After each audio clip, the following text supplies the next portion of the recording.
Good morning, traders, and this is your Dax day trade setup for today.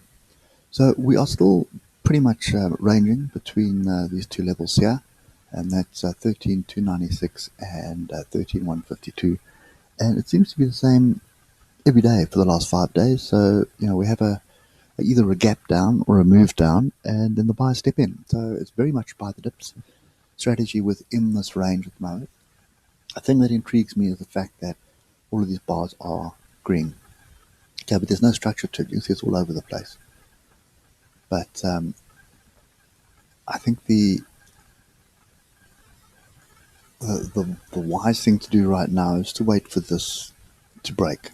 Okay, so a couple of things that I'm concerned about. So firstly, I have diversions here. So there's price and there's a higher price. I have diversions here. Okay, we are ranging. We are floating around inside the alligator at the moment. And the big question here is, was this a close below the alligator, and is this a retest? Okay, so that's kind of the view that I've got on the DAX, is we are definitely ranging. And I'm still sort of by the dips, but the question in my mind is, especially on the 3 hour at the moment, is that changing? Okay, now because the trend is so strong, it could take a while to change, or it could just consolidate and then move to the upside. So when we start looking at the hour, you'll see pretty much the same picture. We're bouncing in and around the alligator. We have the alligator pointing up at the moment. Okay, and awesome oscillator is giving us absolutely nothing right now apart from diversions. Okay, and there's no diversions here.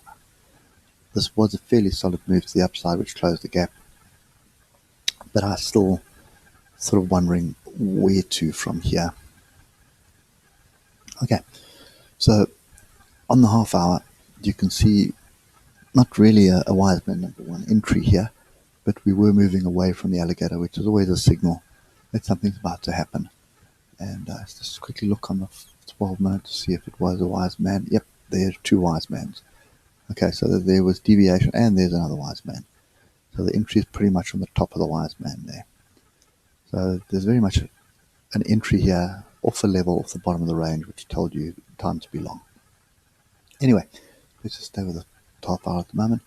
The next thing is, if you look at the price action here, we gap down. What you're looking for is a move down. You don't want to chase a short here. You want to get it off the top here, and that's exactly what happened. There's your short to the downside.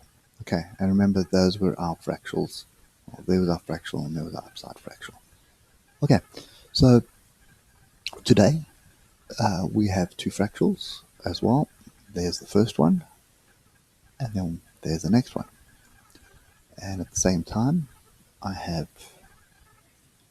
a bit of could be a channel forming.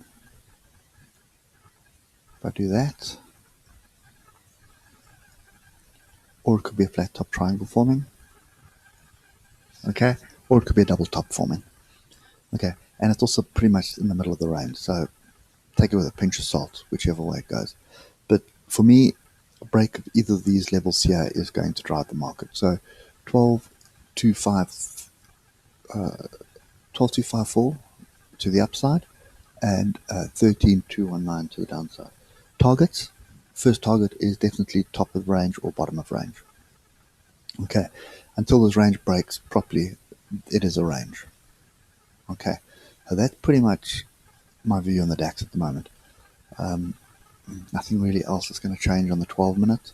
I suppose the only thing that will change is the fractal is a bit higher, but then you have this diagonal trend line here, so I'd be a bit wary of that. So even if we do break this, I'd wait for the retest and then climb in because of this trend line. Okay, so pretty messy at the moment. So one of two things: either wait for this range to break, or alternatively look for an opportunity further down to buy, because the daily trend is very much the upside.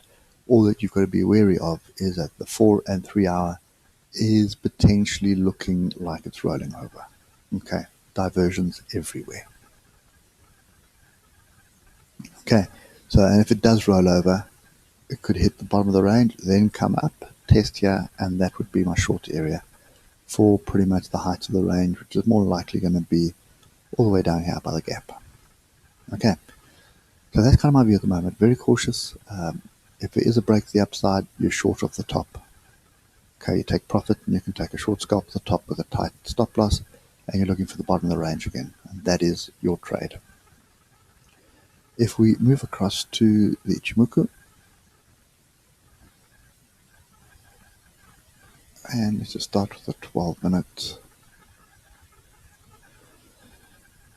Okay, on the 12 minute you can see a gap down below the cloud, broke this fractal. You're wanting to see a pullback, and obviously the gap close is a magnet. Or the cloud, one of the two would have been an entry for your short, and down we went. Okay, bottom of range, up we go. So if I let's just keep the range in here so we can see it.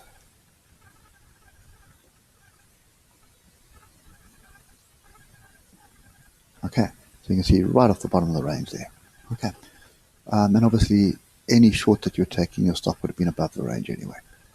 30 minutes, pretty much the same picture. You can see we had the crossover at the gap. You're looking for a retest. There's a retest. Broke through. Now we are bullish, but Kijinson is pointing down. Okay, and Chiku's band is not through price yet, and the cloud is still green. Mixed bag of signals there, so typical of a range. And now we have a bullish cross here. Chiku's band in price, and we've got a twist. So this is a fairly bullish signal that's coming up here. But because we're in this range, I'll take it with a pinch of salt. Okay, 4 hour, we are bullish, but look what's happening. We're coming together. Okay, so a break of this range to the downside, because that's the closest 4 hour fractal, definitely would give you a decent trade down to the gap. Okay, but this could also just be coming together for another move to the upside. So nothing much to read into it. And I think the big problem here is that the daily, the trend is up. So you should be looking for longs, and that's pretty much what everybody's doing at the moment, trading with the trend on the daily, looking for longs, so they're buying the dips. Okay, so and remember what I said, it can pull back quite far. I mean, it can pull back to the gap, it can pull back to this area, and even pull back to this area, and the trend would still be up, because this here is the stop area on the daily. Okay, so yeah, so that's kind of my view at the moment. I'm looking at the range and trading the range. So, you know, if we do get to top because of the daily trend, I don't take that short. I'm only looking for entries long. Even if it does get there and it starts moving down, I'll wait for price action, and I'm looking for a long entry. Simple as that. Okay, only trading with the trend on this. I'm not interested in going counter trend. So that is my view. Hope it helps, and I'll catch you guys later. Cheers for now.